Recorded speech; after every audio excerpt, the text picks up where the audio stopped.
I ran into this last week. Here's what fixed it for me. If you're looking to transfer your balance from an old SIM on 3UK, follow these simple steps. Step 1. Check your balance. Before starting the transfer, make sure to check the balance on your old SIM. You can do this by dialing a specific code or checking through the 3 app. Step 2. Insert the new SIM. Take out your old SIM and insert the new SIM card into your phone. Make sure your phone is turned off while you do this to avoid any issues. Step 3. Activate the new SIM. Turn your phone back on and follow the instructions to activate your new SIM.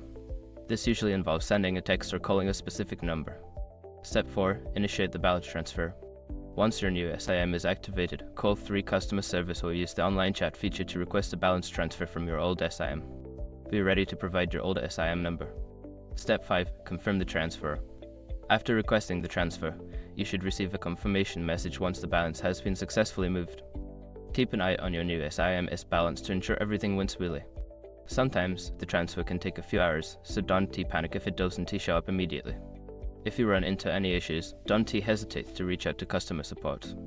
Good luck with your new SIM.